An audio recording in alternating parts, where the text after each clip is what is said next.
Estamos começando pela TV Novo Tempo mais um programa Evidências, na busca de fatos que comprovem a veracidade histórica da Bíblia Sagrada. Nos dois últimos programas, nosso assunto focou a legitimidade do texto bíblico cristão que temos hoje na Sagrada Escritura. A pergunta que motivou nossa argumentação foi: podemos confiar no Novo Testamento? No programa de hoje, vamos direcionar nossa atenção nos achados arqueológicos e verificar em que medida eles podem ajudar a esclarecer e confirmar algumas das narrativas encontradas no Novo Testamento. Vamos começar por um episódio descrito no livro de Atos, capítulo 21, versos 27 a 30. O texto fala de um tumulto no templo envolvendo o apóstolo Paulo e um grupo de discípulos que estavam com ele. Em poucas palavras, o que a Bíblia nos diz é que Paulo, por ocasião de sua última visita a Jerusalém, foi acusado pelos judeus de ter profanado o recinto do templo, introduzindo ali um gentio, isto é, um não-judeu, chamado Trófimo. Trófimo era da cidade de Éfeso, por isso eles queriam até apedrejá-lo juntamente com seu companheiro. De fato, a história tem confirmado que o antigo templo judeu tinha dois compartimentos externos. Um pátio exterior, que na verdade não fazia parte do edifício do templo, e outro mais interno, aonde aconteciam as cerimônias religiosas. No pátio exterior, que aqui aparece em destaque, pessoas que não fossem judias, mas que estivessem em condição de respeito religioso, poderiam entrar. Porém, no outro pátio, só judeus praticantes poderiam ter acesso. Os demais seriam punidos com pena de morte se adentrassem o recinto, e Roma sancionava essa prescrição. Nem mesmo soldados romanos entravam ali. Estes restringiam a sua presença à Fortaleza Antônia, que pode ser vista ao lado norte do santuário. Para que ninguém pudesse alegar ignorância a esse respeito, os administradores do templo fixaram nas muretas internas placas com inscrições em grego e latim, contendo advertências explícitas a quem ultrapassasse aquela parte. Pelo menos duas dessas inscrições em grego já foram encontradas. Uma está no Museu de Istambul, na Turquia, e foi descoberta em 1871. A outra foi encontrada 60 anos depois e hoje está no Museu de Israel, em Jerusalém. Este é o exemplar que está no Museu da Turquia. O seu texto está muito bem preservado e fácil de ler. Ele diz: nenhum estrangeiro será permitido na área interna delimitada por esta parede ao redor do templo. Qualquer um que entrar aqui estará convidado à morte sobre si mesmo, e ela virá de imediato. Alguns pensam que foi por causa desse triste episódio envolvendo Paulo e seu companheiro que o apóstolo escreveu a metáfora que aparece em Efésios, capítulo 2, verso 14. Ali ele fala de Cristo como sendo aquele que derrubou a parede de separação entre judeus e gentios, dando um fim à inimizade e inaugurando a paz. Além do templo, outro lugar descoberto dentro de Jerusalém antiga, em 1888, foi o tanque de Betesda. Ele é descrito em João capítulo 5. Ali Jesus operou um dos mais belos milagres de seu ministério. Estas são as ruínas do antigo tanque, evidentemente misturadas com construções de períodos posteriores, especialmente do tempo bizantino. O tanque original está nas bases dessas edificações. E aqui você pode ver uma maquete de como seria o tanque original, com base no que revelaram os achados arqueológicos.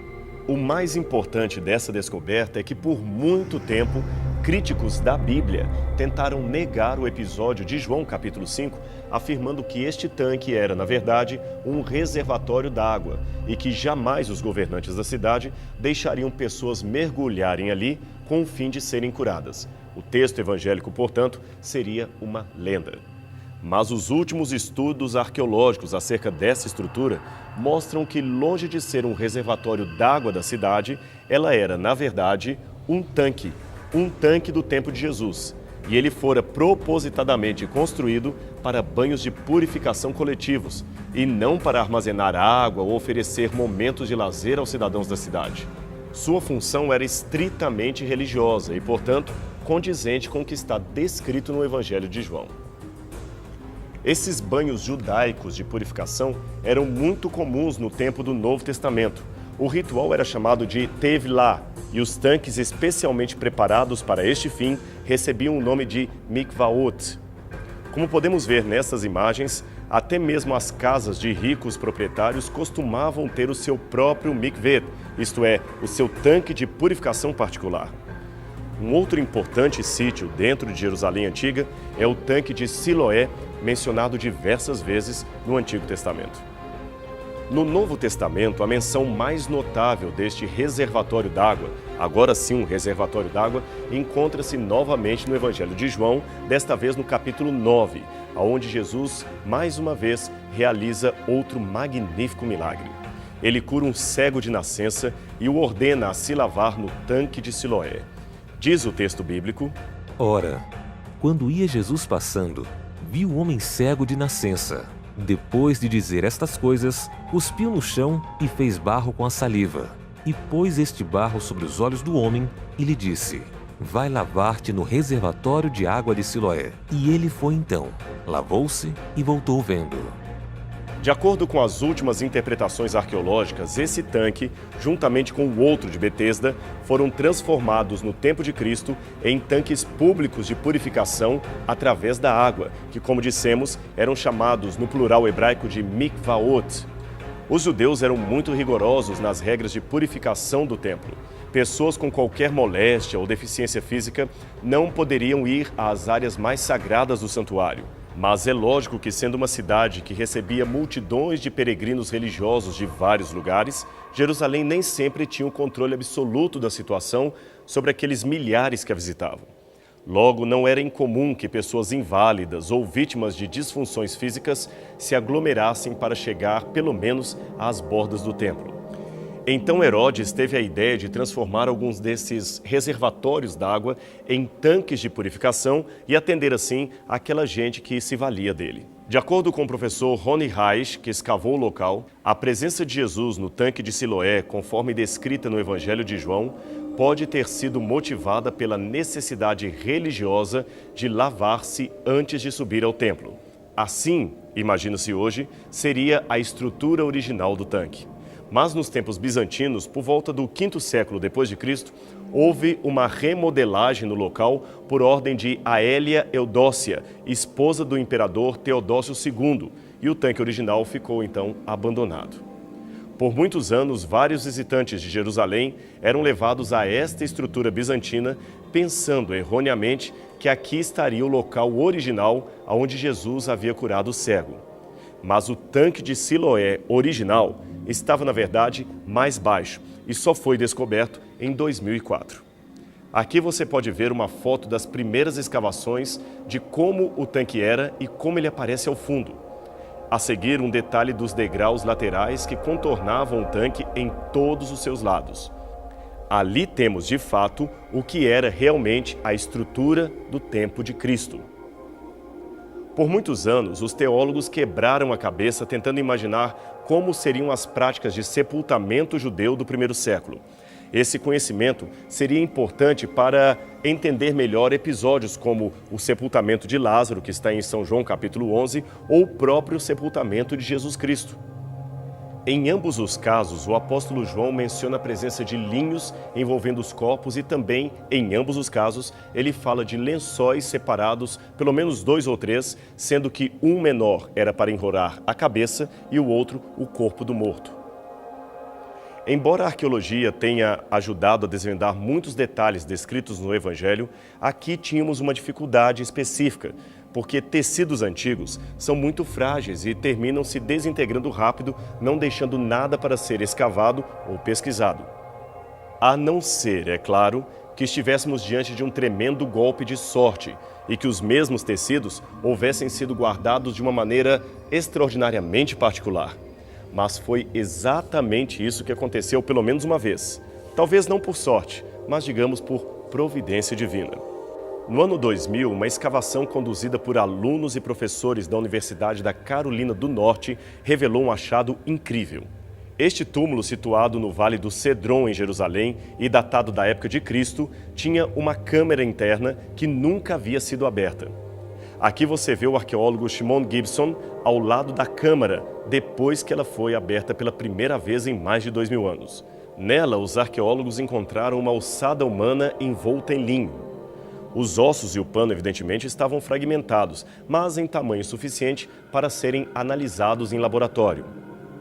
O carbono 14 confirmou a datação do tecido, que era de 2.000 anos, e testes de DNA revelaram que aquele sujeito sofria de lepra e morreu vítima de tuberculose. Por isso, seu corpo foi colocado numa câmara lacrada e acabou dessa forma sendo preservado, principalmente da ação de ladrões de sepultura que atuam em sítios arqueológicos. Análises microscópicas de alta resolução trouxeram outra informação importante sobre os tecidos.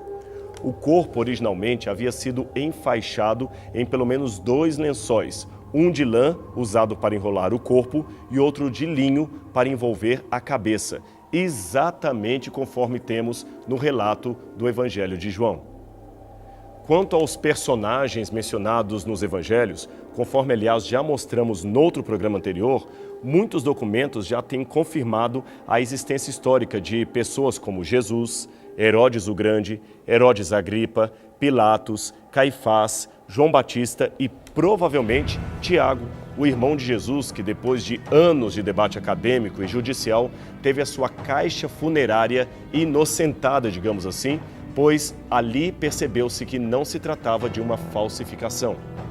Saindo mais uma vez para o livro de Atos, pois já fizemos menção dele no início desse programa, temos um interessante episódio envolvendo este livro e um dos maiores arqueólogos do Reino Unido.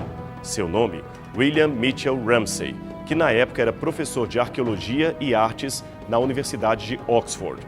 Suspeitando fortemente que o terceiro evangelho e o livro de Atos, ambos escritos por Lucas, não passavam de um mito, ele se dispôs, às expensas da universidade, viajar pelo Oriente Médio em busca de evidências para desmentir a Bíblia. Contudo, depois de 25 anos de acurada investigação pelas terras do Oriente Médio, examinando evidências históricas e arqueológicas por toda a região, Ramsay concluiu: os historiadores precisos são os mais raros dos escritores que conhecemos. Para mim, Lucas está entre eles. É um historiador como poucos. Seus escritos não apenas despertam confiança, como demonstram proceder de alguém que possuía o verdadeiro senso histórico. Em suma, esse autor bíblico deveria ser colocado no topo da lista dos grandes historiadores.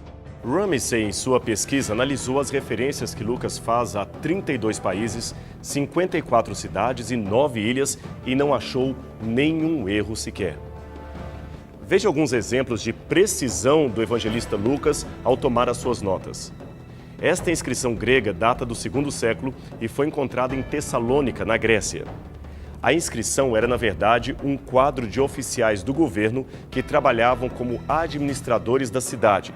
6 deles são mencionados e o título do seu cargo também é mencionado. Eles são chamados de politarcos.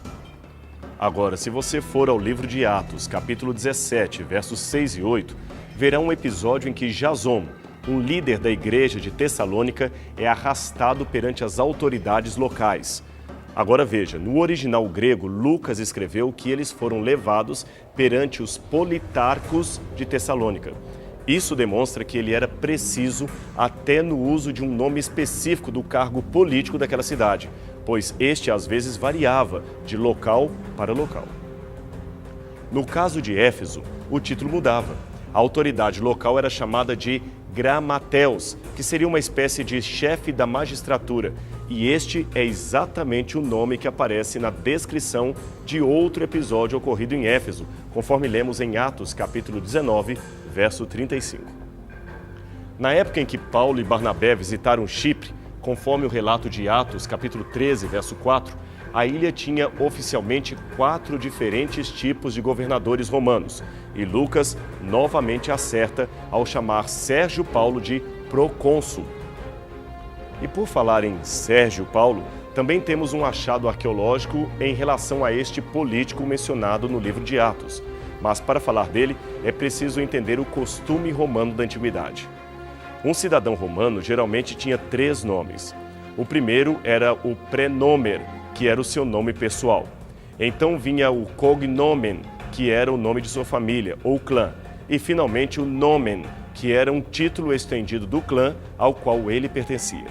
Assim, por exemplo, o nome Gaius Július César poderia ser desmembrado dessa maneira. Gaius era o seu nome pessoal, prenomen. Július, o nome de sua família ou clã, cognomen. E César, o título extensivo de sua linhagem. Ora, o nome Paulo Sérgio contém apenas o seu cognomen e o seu nome de indivíduo, ou seja, o seu nome de família e o seu título. Falta saber qual seria o seu prenomen. Na falta desta informação, qualquer uma das duas inscrições encontradas em Chipre podem fazer referência a ele.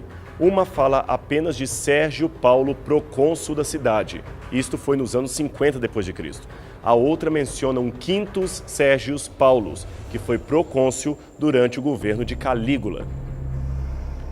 Finalmente, uma última inscrição encontrada em Roma fala de Lúcius Sérgius Paulo, que foi um administrador durante o reinado do imperador Cláudio.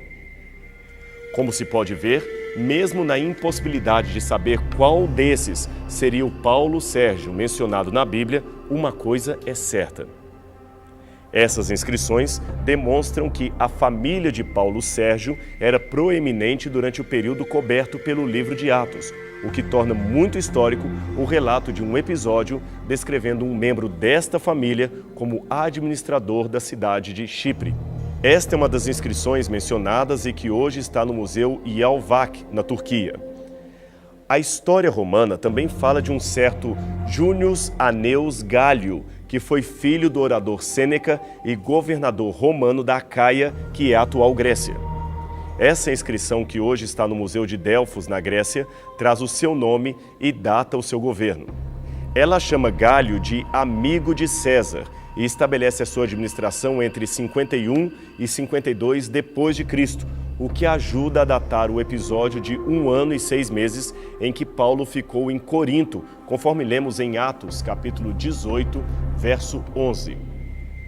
E por falar em Corinto, quanto mais tarde Paulo escreveu uma carta dali aos romanos, ele havia enviado saudações de alguns companheiros de missão, e entre esses companheiros menciona-se um certo Erasto, tesoureiro da cidade. Isto pode ser lido em Romanos capítulo 16, verso 23. Pois bem, no decurso das escavações realizadas em Corinto em 1929, descobriu-se esse pavimento. Veja que ele traz uma inscrição latina antiga, porém bastante legível, aonde está escrito: Erasto, o curador dos edifícios públicos, construiu este pavimento com recursos próprios.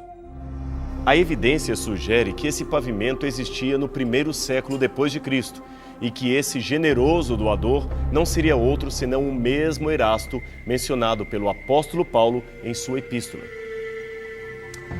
Eu poderia dar outros dados arqueológicos sobre o Novo Testamento, mas prefiro concluir com uma história real. Você realmente já ouviu falar dos Gideões Internacionais, não é mesmo? Eles, por muitos anos, espalham cópias do Novo Testamento no mundo inteiro. Recentemente, o seu site publicou uma carta que receberam de agradecimento acerca do seu trabalho. O título da carta era Tudo Começou com o Novo Testamento. E o seu interior trazia este relato. Aos 8 meses de idade, minha família foi marcada por uma tragédia. Minha mãe foi vítima de uma bala perdida e no mesmo dia a família foi surpreendida com a notícia de que meu pai estava com outra mulher. Nosso sofrimento começou quando essa mulher veio para dentro de nosso lar. Passei necessidade com comida, pois minha madrasta me privava de boa alimentação e eu tinha constantes febres e pneumonias. Alguns anos, após uma briga violenta, meu pai deixou aquela mulher, mas as marcas ficaram na família. Eu cresci vendo essas coisas e fui ficando revoltado. Aos 12 anos, andava com amigos da nossa rua em Cruzeiro Velho, Brasília, e ali conheci o cigarro, a bebida, a violência da rua, a prostituição. Mais tarde, meu pai casou-se novamente e mudamos para um outro bairro chamado Guará. Minha revolta continuou. Alguns anos depois, fui preso, torturado e espancado. Mas foi neste lugar que ganhei um presente de um traficante, um Novo Testamento distribuído pelos Gideões.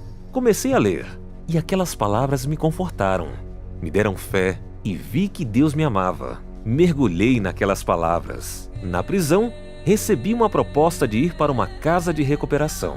Lá sempre lia o Novo Testamento seguindo as instruções da parte interna. Liberto, formei-me no seminário teológico e me casei. Deus me chamou para o pastorado.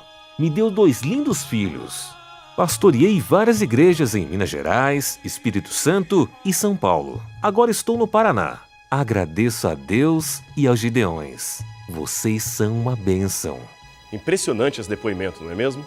Embora preferimos deixar no anonimato o autor da carta, podemos afirmar que a mesma é autêntica e não é única.